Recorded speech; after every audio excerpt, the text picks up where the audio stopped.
메뉴판 보시고 주문 번호 말씀해 주시겠어요? 메뉴 B의 26번이요. 블라인드 책을 대여해주는 해운대 도서관 이벤트 북 레스토랑에 다녀왔습니다. 레스토랑이라는 컨셉을 내세운 만큼 책들은 3가지 메뉴로 짜여 있었습니다. 메뉴 A는 하룻밤이면 읽을 수 있는 난이의 책들로, 메뉴 B는 하루 30분 투자의 일주일이면 완독 가능한 책들로, 그리고 메뉴 C는 겉속 딱딱 포기해도 괜찮아 라고 안내된 것을 보니 꽤 만만치 않은 내용의 도서들인 것 같았습니다.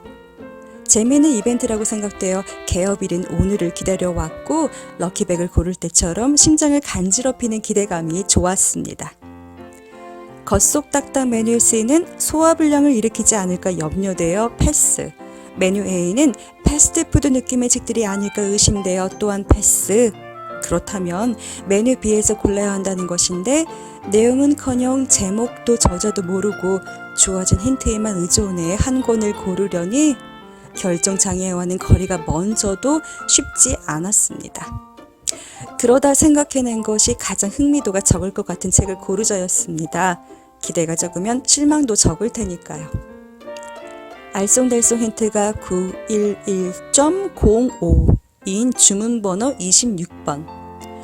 운동, 음악, 숫자라면 재능도 흥미도 없는 저인지라 힌트가 숫자라는 이유만으로 26번을 선택했습니다. 그렇게 해서 만나게 된 마르쿠스 헨리크의 쓸모 있는 음악책. 음악? 숫자보다 더 취약한 분야인데? 순간 망설였습니다. 이걸 읽어야 하나 아니면 그냥 반납해야 하나 하고요.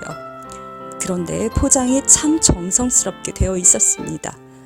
펼쳐보지도 않고 그냥 반납한다면 누군가의 정성과 성의가 저에 의해 쓰레기통에 버려지는 것일 거라 생각했습니다.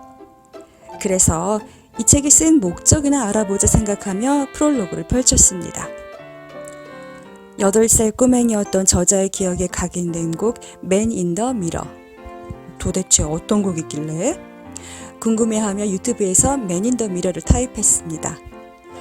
마이클 잭슨 특유의 딸꾹질 창법에 저의 귀가 번뜩였습니다.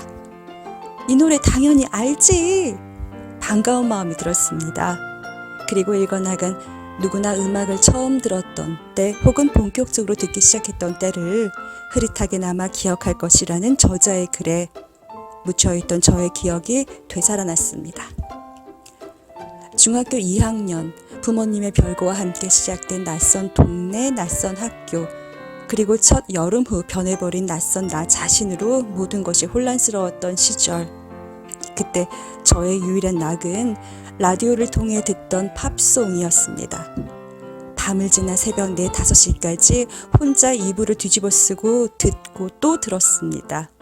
그러다 좋아하는 곡이 흘러나오면 잽싸게 공카세트 테이프의 녹음 버튼을 눌렀고 행여나 MC들이 중간 멘트라도 하면 녹음 망쳤다며 분해하기도 했었습니다. 이렇게 음악에 빠져 살던 때가 제게 있었습니다. 음악 때문에 내 삶이 지탱되었던 몇 년의 시간이 있었습니다. 책에서 언급된 곡들을 가벼운 궁금증으로 유튜브에서 찾아들이며 페이지를 넘기니 어느새 제 앞에는 책의 중간이 펼쳐져 있었습니다. 그러자고 작정한 것은 아니었는데 패스트푸드 먹는 속도로 책을 읽어나가고 있었습니다. 인류 최초의 히트송은 자장가? 연주하는데 639년이나 걸리는 세상에서 가장 긴 곡이 이미 연주되고 있다고? 음악에 대한 재미있는 정보뿐 아니라 삶을 최적화하는 상황별 음악 사용법이 맛깔스럽게 담겨있는 쓸모있는 음악책. 해운대 도서관의 북레스토랑은 숨겨진 맛집임에 틀림없습니다.